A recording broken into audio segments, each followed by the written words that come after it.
Praise the lord. పరిశుద్ధ గ్రంథం నుంచి యాకోబు 3:16. మత్సరమును వివాదమును ఎక్కడ ఉండునో అక్కడ అల్లరియు ప్రతి నీచ కార్యమును ఉండును. నేస్తమా, బర్మా దేశపు రాజుకు తన బట్టలు ఉతికి చాకలి అంటే చాలా ఇష్టం.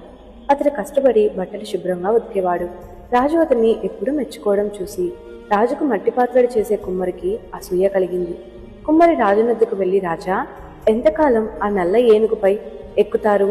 మన చాకలికి ఇస్తే అది తెల్లగా చేసి ఇవ్వడు అని పురుకొల్పాడు. అయితే రాజు చాకలిని పిలిచి, నా ఏనుగును తెల్లగా చెయ్యి అని ఆజ్ఞాపించాడు. చాకలికి భయం వేసింది. రాజు చెప్పినట్టే చేయకపోతే ఉద్యోగం పోక తప్పదు. రాజా, నేను మీ ఏనుగును తెల్లగా చేస్తాను, కానీ ముందు నాకు ఏనుగు పట్టేటంత బాణ కావాలి. బట్టలు నానబెట్టినట్లు ఏనుగును నానబెట్టాలి అన్నాడు. రాజు వెంటనే కుమ్మరిని బాణ తయారు చేయమన్నాడు.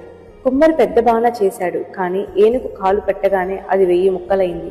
కుమ్మరి మరలా ఒక బాణ చేశాడు. అతడు ఎన్ని బాణాలు చేసినా అన్ని అలానే ముక్కలైపోయాయి. రాజుకి కుమ్మరిపై కోపం వచ్చింది. నీకసలు పని రాదు అని అతని ఉద్యోగం తీసివేశాడు. కనుక నేస్తమా, మత్సరము ఎముకలకు కుళ్ళు. అది వారిని నాశనం అయిపోయేలా చేస్తుంది. అసూయ వలన చాకలిని చెరపాలి అని అనుకున్న కుమ్మరి చివరకు తానే నాశనమయ్యాడు. లోకం చెప్పు సామెత రీతిగా చెరపకురా చెడేవి అన్నట్టు మత్సరము వివాదము అనేది మన జీవితాల్లో ఎప్పుడు ప్రవేశించకూడదు.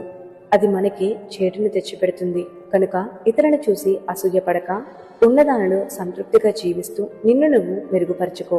ఆమేన్.